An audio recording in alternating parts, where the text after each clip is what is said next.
There are claims that Adams Oshiomole resisted his son's appointment as Commissioner for Health, but the elected governor insisted that he is very much qualified apart from his father's influence. The son of sporadic comrade Adams Oshiomole, now a senator, was recently appointed as a commissioner for health in Edo State. Since that appointment was made, naysayers, opposition parties in the PDP, most especially within Edo State, have been criticizing the senator, noting that he has technically inserted his son into the governance of Edo State. Duly discharged of my duties as governor. On Tuesday, 12th November, Senator Nnamdi Kanu took the oath of office as the 6th civilian governor of Edo State inside the main bowl of the Samuel Ogbemudia Stadium in Benin City, the state capital. So help me God. So help me God.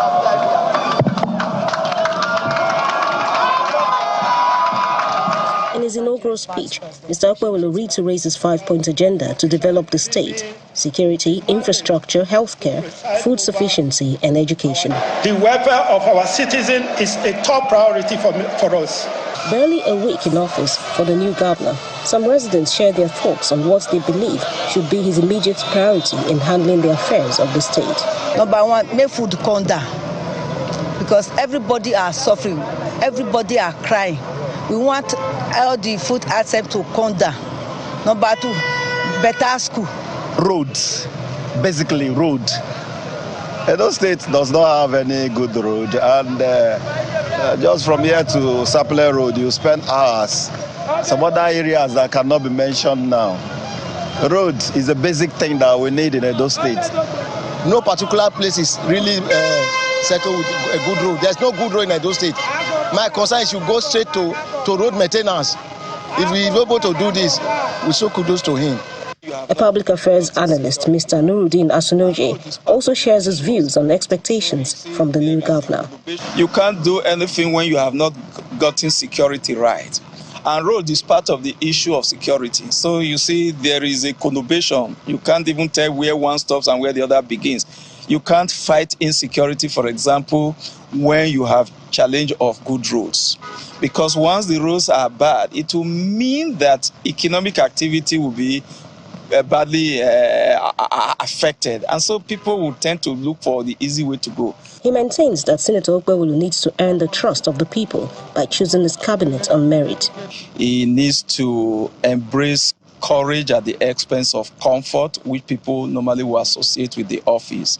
Once he does that, then he will need to enlarge the space for critical thinking. He must not allow its emasculation to take place, and get some persons outside those he probably thinks supported him to become governor. One of the highlights of Governor Okpebolo's inaugural speech is a revisit of the 7th Edo State House of Assembly saga, where 14 lawmakers-elect were not sworn in on 17th June 2019. A member of that group, Chris Okaibe, believes the group will be vindicated eventually. I cautioned them then, they did not listen. And I'm sure lawyers have already started looking at those issues. And those are issues that are going to be visited soon. I don't even need to, I'm only giving an expo. We all know what the Constitution says, and the Constitution says a house shall consist of 24 members and not less than. As if on cue, the first assignment embarked on by Governor Okpebolo is on road construction. It might be early days yet, but in the coming weeks, residents in Edo State will be hoping to see Governor Nnamdi Kanu hit the ground running in office and also match his campaign promises with actions. Let's start with your own personal story. How did you get to be chosen in the first place to become deputy governor? I know that when you were commissioner, perhaps this may not have been topmost in your thoughts, and then you were in the House of Reps 2019. You were also elected for a second term, and here you are sitting down as deputy governor. Talk to us about that. Thank you very much. The journey started in 2014 when I was nominated to be the Commissioner for Investment and PPP under the leadership of Adams Oshiomole. And thereafter, I was also nominated to be representing the South region in Green Wall on that Federal Ministry of Environment. And while I was serving there, I was called upon by the good people of Ovia to come and represent them in House of Reps. So in 2019, I contested, I won, and I was re-elected in 2023. And by the grace of God, today I'm the Deputy Governor of Edo State. So wait. Could you explain this to me? Sometimes when politicians say, well, we were called upon, is it that you were just doing your thing, they called you, or you indicated interest? I mean, can, as Marco is presenting now, can they come and call, hey, come and represent us? Is that the way it works? So we understand. And basically, it's having a salary. We're giving widows in my local government in Ovia Southwest. So I was just doing it. And that when I left the office, I came to represent the people federal constituency. Most of those women came to, they were consistently asking me to come around. That was how I elected in the first place. They gave very massive support. That is how I won that election in 2020. Okay, so yes, having won, congratulations on your party's victory for that election, even though the PDP, I think they dragged it to court. They're contesting how that election turned out. So for you, even though maybe not to speak about the particular prayer that is before the courts, do you feel that, you know, you are unencumbered, unfettered, that you have the mandate of the people freely, or do you still at some point think, well, is there a question mark about how we got to where we are and how we are expected to work moving forward? First, the election was free and fair. There was a relatively peace in Edo. On that day, there was no single casualty. And for you to have credibility in election, look at the analysis. An election twice in Ovia Federal constituency, I won the election back to back. And in this election, can you imagine? I lost my local government about 100. If you compare both 2024 election, you realize that the election was free, credible, and fair. Because as someone like me, a deputy governor candidate as I then, for me to lose my local government, and PDP are still running around to say there is issue. The matter is before the court, and I don't intend to speak much on it, but I want to assure you, especially the media sector, that the election was very free, credible, and fair. In other words, we should discard the reports and the observations of the civil society organizations as well, who also highlighted some inconsistencies with INEC's results that they noticed. Is that what you're saying, sir? I didn't know of any. There's any court of law should be able to identify them. But we should be ashamed, as a country, because there was an election thereafter in United States. It wasn't perfect, but I think the vice president wants to congratulate Trump. How it should be done is a single election into court. I think by the grace of God, we'll look at the electoral and amend it and ensure that all these inconsistencies are cleared out.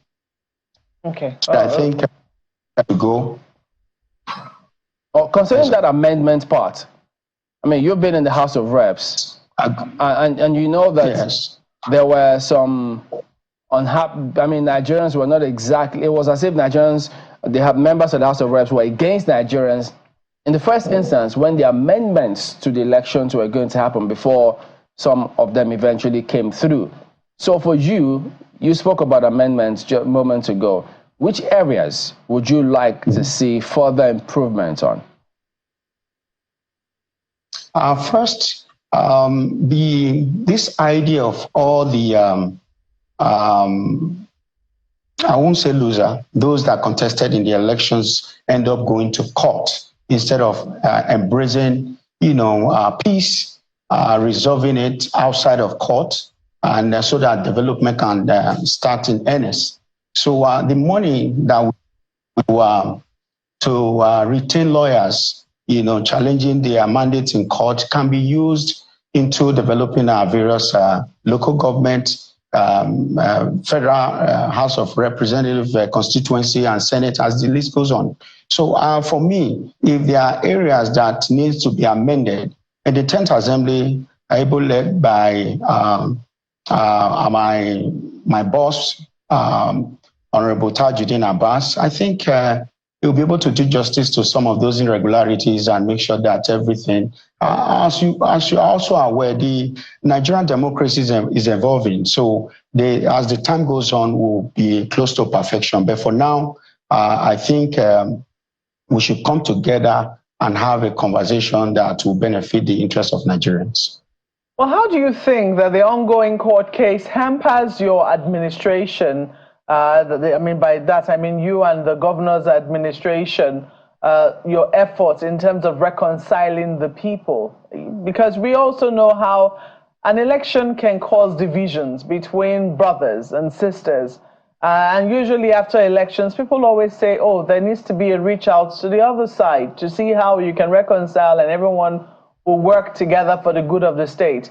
But while emotions are still as raw as they are and the matters will be going on in court, how do you think that that is going to hamper the reconciliation efforts which you might want to embark upon? First, the executive governor of Edo State is a good man. He has a good heart. He has a fear of God. And he has extended the hand of fellowship to the opposition. And if you come to Edo now, Edo is relatively peaceful, and there's this harmony and excitement out there. We went on an inspection tour yesterday. You can see the people filled with joy and fulfillment. So there is no division in Edo. Even our brother, Barrister Asue Ighodalo, is a Benin man.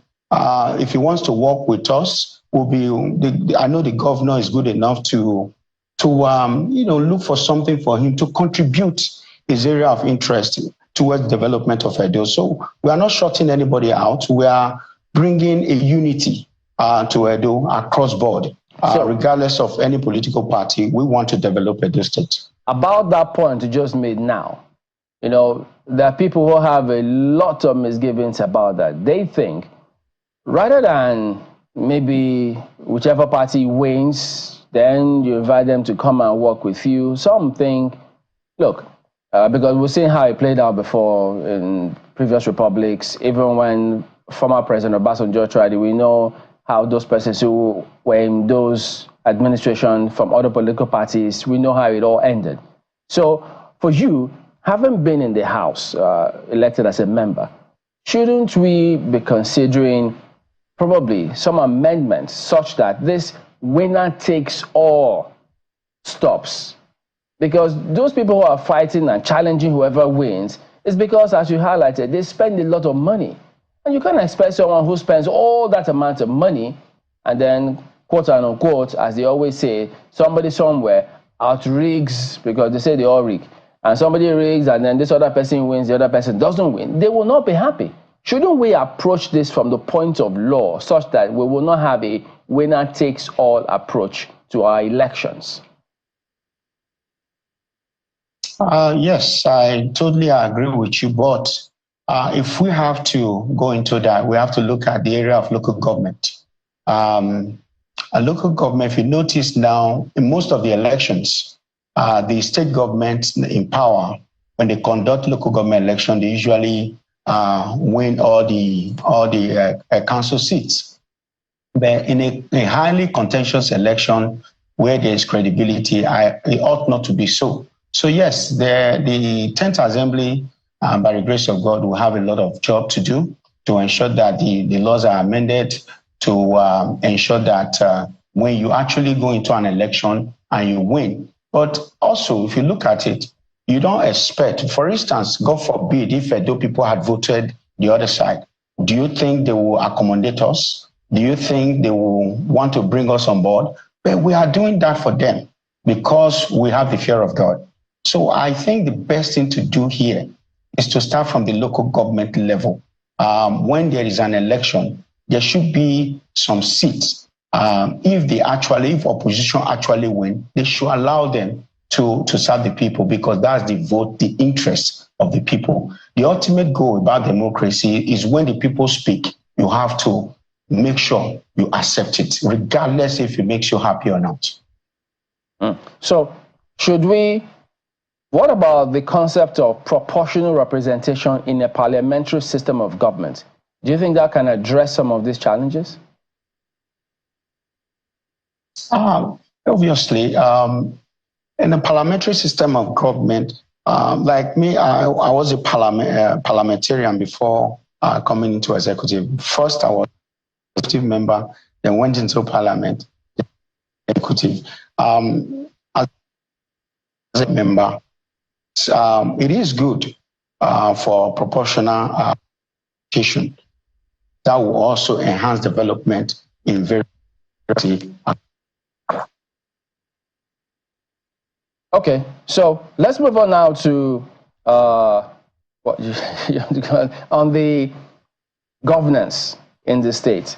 I know that you just mentioned a moment ago that you were on tour yesterday, taking a look at some roads. We know government is a continuum, but we're also noticing that the PDP themselves seem to be speaking up about something. So could you shed some light on this? Because they are saying that this government should not take credit for the Okpebolo Road or something like that. So is that what the state government is doing? Talk to us about all of that. Okay.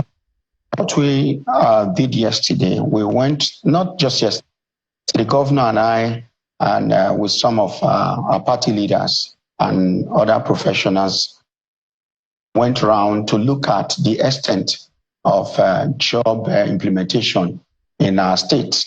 And we don't want to castigate the previous government, but you will agree with me that there's infrastructural deficit in Edo State. So there was a supplementary budget, and we are looking forward to that has been passed, so we can have something to work with. But the previous government did terribly bad, and there are some areas that they did well, but in terms of infrastructure, I am ashamed to be a Benin man that, because what they did is completely wrong, considering the amount of resources given to them from federal government and even internal generated revenue. But there's nothing to show for it. But we are not going to lament on that. We just want to continue to fulfill our promises to the people. So is that to say that the asphalting of Temboga Road, which the PDP said was on at the time, there was no such thing? They started the job, but if you have the opportunity to interact with the contractors, they will tell you that there was no resources. They refused to pay them. How can you award a road without mobilizing them? So it's like, giving a man a wife and, take what makes him a man, you take it away from him. So to me, that's not the way to go. When you award a contract, you mobilize the contractor so that they'll be able to go to site and do the job effectively. But that was not the case in that of Temboga. In other words, you are the one who has now, this administration is the one that has now mobilized the contractor? We were just inaugurated a few days ago. I don't think we have, also let me bring something to your notice. As we speak, the Accountant General that served the previous government had been in the custody of the EFCC. So those resources are all completely frozen. So we don't have access to funds, not to talk about mobilizing contractors for now. Oh, so as a result of the Accountant General being taken by the EFCC, because that is the allegation, I remember that the last time we spoke to the former deputy governor who left the seat you're currently occupying, he says that he knows that he's tried to reach the Accountant General, but he's not sure where he is, but he couldn't get through to him, and that it will be up to the EFCC to, clarify that the Accountant General indeed is in their custody. I don't know if that clarification has now come in from the EFCC. But you are saying that as a result of the missing Accountant General now, your administration is unable to function? No, I didn't say we are unable to function. You mentioned issue of mobilizing a contractor. First, I told you that we were just inaugurated barely a week ago. And in addition, that the Accountant General is, have a question to answer by the authorities. So that is exactly what I said. Oh, I see. Oh, so you do not have access to the accounts now? Because I thought I heard you say that part. Yes, the executive governor, I think, issued a circular that all accounts that belongs to the state government should be frozen pending when all the investigation and asset verifications are taken. We have comprehensive details of what has been done by the previous government. Then, I believe the current governor will now issue another circular for all the accounts to be open. How quickly do you think that is going to be done? Because there were questions about salaries, emoluments that need to be paid, pensioners, etc., that would need to be paid at the end of this month. How, if the accounts are currently frozen, how is that going to work? Before the end of the month, most definitely, the governor understands the sensitivity of that. He will definitely issue a circular for the funds to be released. Okay, so we can take it on good authority that you are aware that the Accountant General is in the custody of the EFCC. Is that what you're saying? 100%.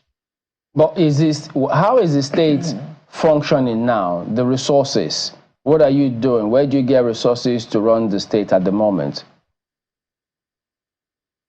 Like I said, this process it's just going to be for a few days, and I bet maybe in a couple of days, the state governor will definitely sort this out. Okay. I know that the former governor, at some point, when it came to certain roads in the state, he always said, look, this is federal road. I thought we even saw some signboards saying, please bear with us. This is a federal road. So now that you are the APC stock and the government at the center is also APC, would you remove that signboard and fix the road? Most definitely. We would not differentiate the difference between the federal government road and state government road. We are going to work because this road belongs to Edo people. They are plowed by Edo people. So when we have the resources to construct such roads, we will do it. And at the end of the day, if it's in line with the federal government guidelines, we should, I believe, the processes are there for reimbursement. We have seen other states like Rivers got reimbursed by the federal government for constructing a federal road. We'll also use that strategy. But the most important thing is we're here to come and develop Edo for Edo people. So why did that road wasn't done then? Because some thought that the government was not willing to have a conversation or talk about reimbursing the former Edo state government, and so they just left the roads like that. Was that right? No, that wasn't true. The federal government, ably led by our president, Senator Bola Ahmed Tinubu, he's not a kind of a partisan man. He's the president of all the citizens of Federal Republic of Nigeria. If Godwin Obaseki had actually constructed a federal government road, he would have asked the Ministry of Works to reimburse him. But he didn't do that. Instead, he was playing politics with Edo people. That was what happened. Okay, let me take you up on the issue of the economy, which is a very important issue for people as we speak. listening to the inaugural speech of the governor, I mean, he was very particular about security being the top priority for his own administration, for this administration. However, some people will say perhaps economy might be at the topmost, will I say, at the top layer for the people of Edo State, given how tough things generally are, not just in Edo, but of course across the country.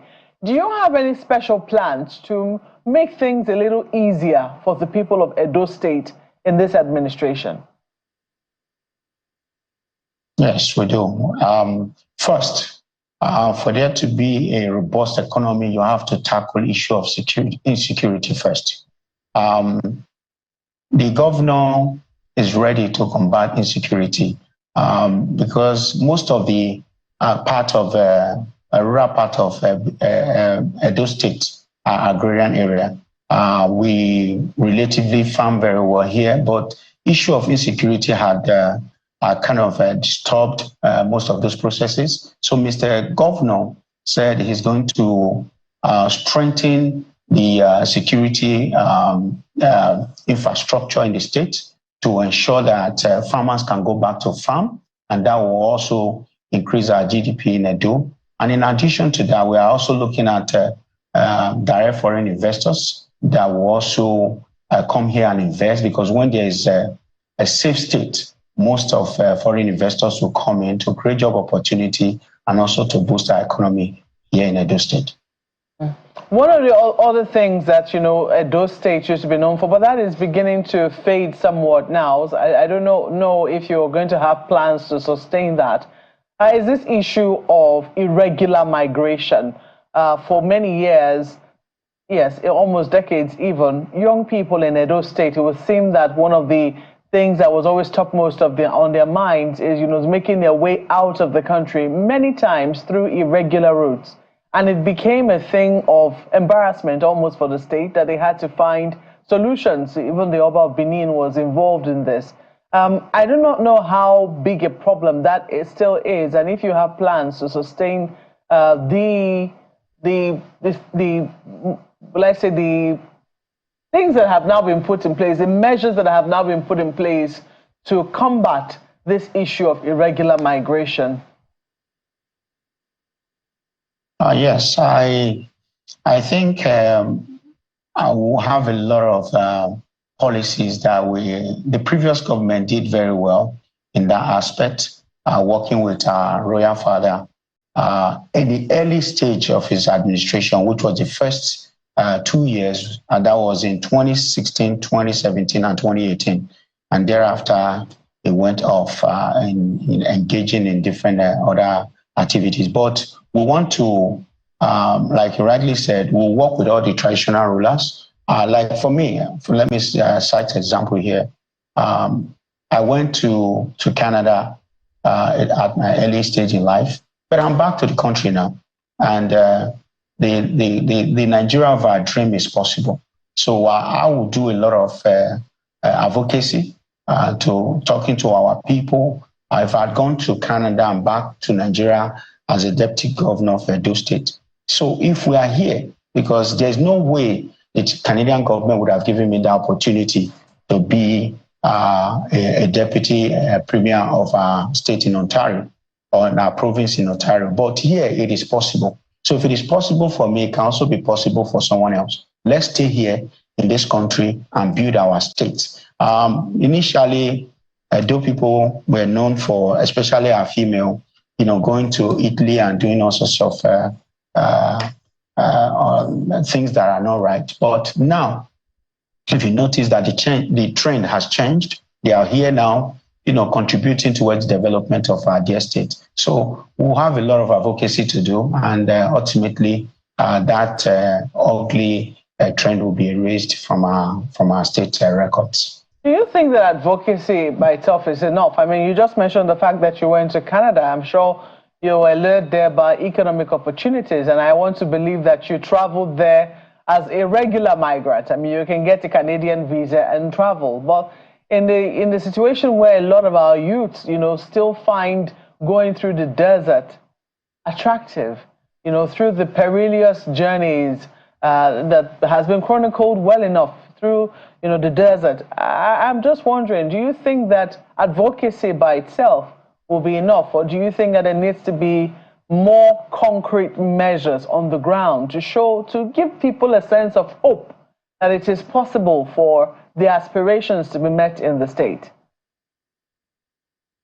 Yeah, advocacy will do a little, but the most important thing is working with our traditional rulers in various central districts will also help. And in addition, the state governor is coming up with a lot of policies and programs that will engage the youth.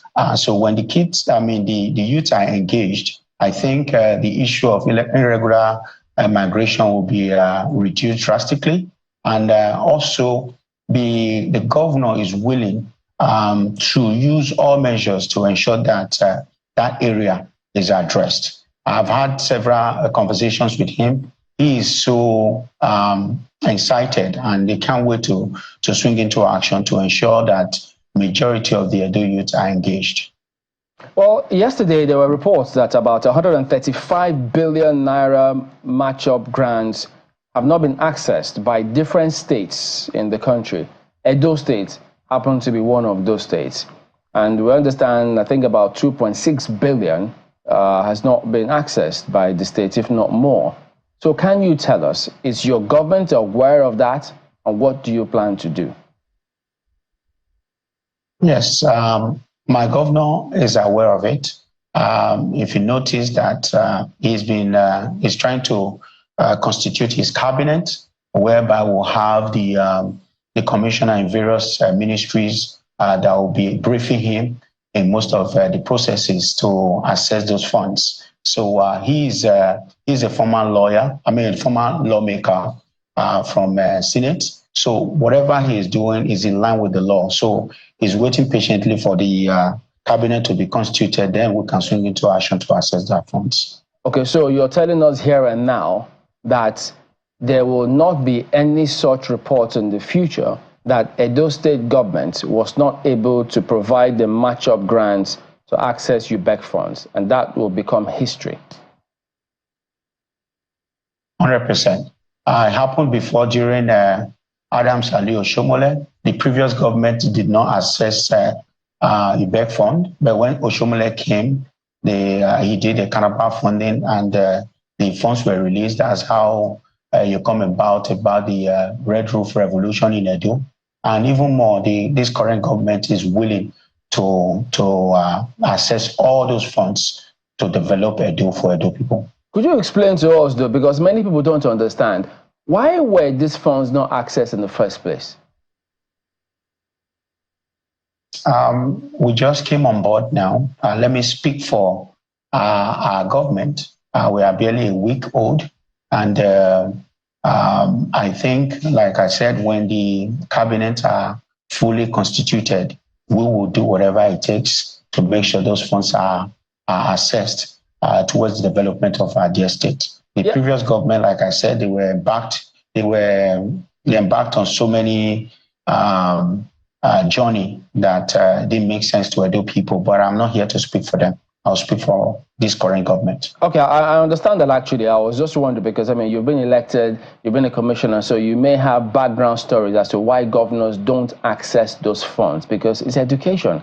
Everybody thought it should be basic. They should be able to access it. So we're thinking you have some background info as to why governors don't access it.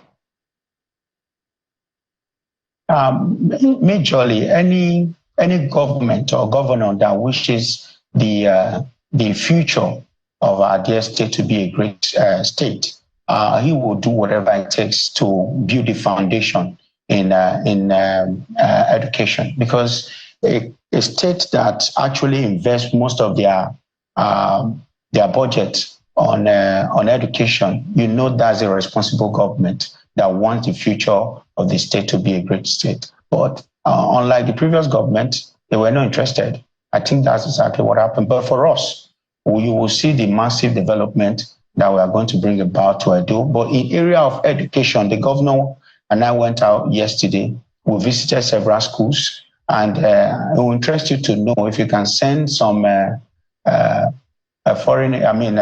private investigators to come and look at the current situation of Edo primary and secondary schools. You'll be amazed with the condition that we'll find ourselves. But okay, when you speak on air, you hear.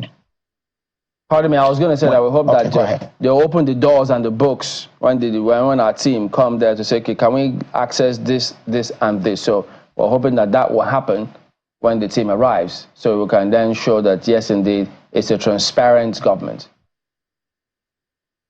Yeah, we will do that. But I'm assuring you, if you have a private investigator that wants to come and investigate the previous government as regards to the area of education, not as a private investigator, especially just as a journalist. Okay, as an investigative journalist, we'll be willing to open our doors for you to do that. Yeah. Interesting. Well, we also hope that accountability will be very high on the priority list of the current government. I just want to ask you, and this is a very personal question, considering how controversial the seat which you are currently occupying was in the past administration.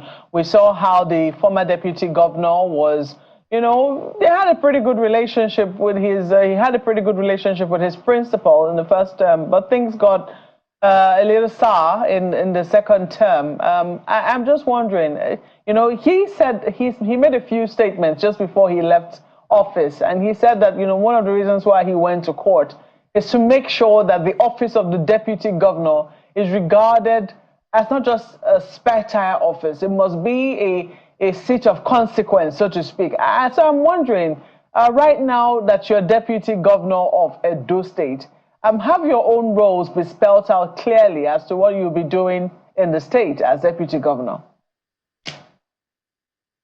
Yes, that has been done. But most importantly, nobody, I'm saying this by the grace of God Almighty, nobody should expect any misunderstanding between me and my principal, because I am here not to serve the good people of Edo, not a personal interest.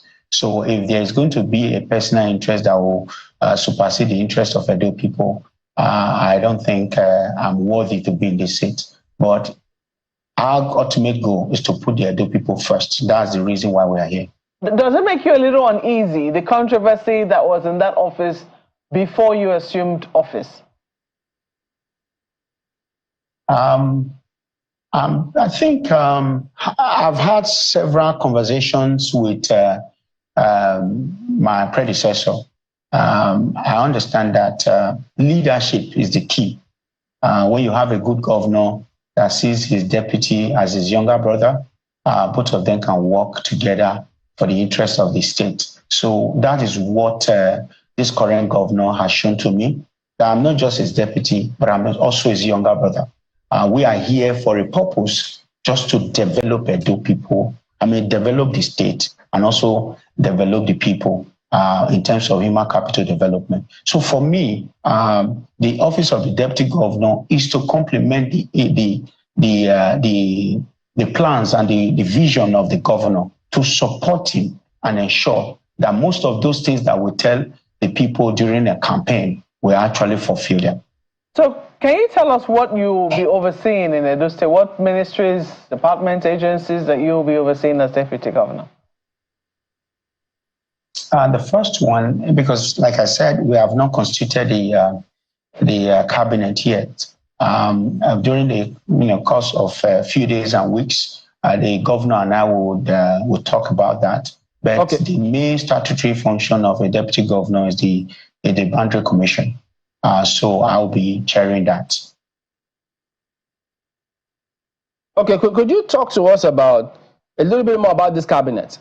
I'm seeing the PDP writing here that the state government which you serve as deputy governor, in the appointment of the chairperson of State Universal Basic Education Board, that your government has blatantly disregarded established procedures and processes, and then they say that they are laid down rules and regulations. It has to be confirmed by the State House of Assembly, but your government announced the person and then said it takes immediate effect. And that is not the way it should be done.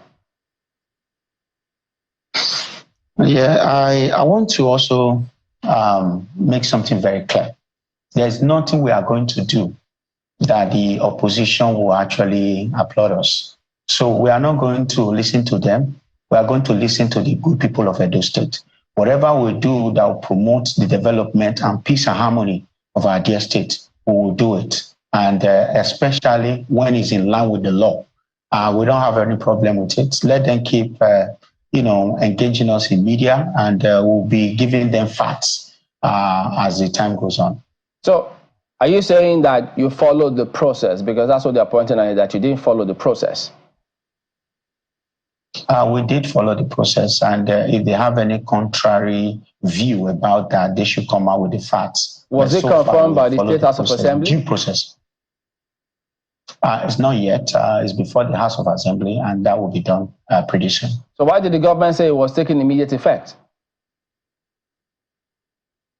Immediate effect pending when it's confirmed by the House of Assembly. Okay, that's some politicking going on there. I get that. But could you also talk to us then? Many say that your government is going to have, is it the son of Senator Oshiomole in the cabinet? Is that the case? Senator Oshiomole is a senator of the Federal Republic of Nigeria, and his son, just like any other son, have their destiny. Senator Oshiomole's son, Siri, if you talk about him, is a seasoned medical doctor. He studied here in Nigeria and went to the United States to also study as a medical doctor. So he has everything it takes to be in the cabinet. So because he's a son of someone, doesn't forbid him from occupying a seat that he has competence to be the leader or to chair. So he will be in the cabinet? He will be in the cabinet as the Commissioner for Health. Is this not what former President Obasanjo was talking about, politicians engaged in state capture? This position has nothing to do with Adams. In short, Adams didn't want it. He went against it. But the governor, because of the vision that he wants for the people of Edo, he has made his mind to have Dr. Cyril Adams Oshiomole to be in our cabinet, not because of the father. In short, the father did not even have any role, no influence about him. So for us, we have made up our mind. We are going to look at the competence, not because this person is a son of who or any other person. But even if you talk about former President Obasanjo, whatever he says, that is not the case here in Edo. That whatever he's going to do, should, that's fine. But for us, our peculiarities are different. This guy, Dr. Cyril, has the competence, and he has worked in different health sectors before. And the governor found him worthy to be one of the cabinet in Edo. So I don't see anything wrong with that. Even if someone else was the governor of Edo, still, I believe if you found Dr. Cyril competent, you should be able to bring him on board as the Commissioner for Health in Edo State. So it has nothing to do with being the son of Adams Oshiomole. In short, he did not have any say in it. He didn't influence the governor to appoint him. It was the sole decision of Mr. Governor. All right. So it appears as though that's in terms of cabinet appointments, that appears to be the only one you've done so far. Is that right? No. Oh, okay. There's Attorney General has gone through the House of Assembly, confirmed, and he has been sworn in. The governor also went further to appoint a commissioner for finance. I believe that one will be appearing before the State House of Assembly today for confirmation. So the process is ongoing, and these are men that have, that have contributed either in the private sector or in the public sector. They have shown their competence and capacity to deliver. However, there are claims that Adams Oshiomole resisted his son's appointment as Commissioner for Health. But the elected governor insisted that he is very much qualified apart from his father's influence, that the boy is a medical doctor practicing. This has generated lots of controversies, but of course, when you are qualified, naysayers will tend to pipe low. It is when you are not qualified that the criticism will tend to skyrocket and escalate beyond expected measure. It was also revealed recently that some of the projects commissioned by Obaseki at the end of his tenure are all completed projects that were merely painted and beautified externally just to show that the projects were completed. The governor visited some of the health facilities that were commissioned by the Obaseki government and discovered that most of the projects were uncompleted.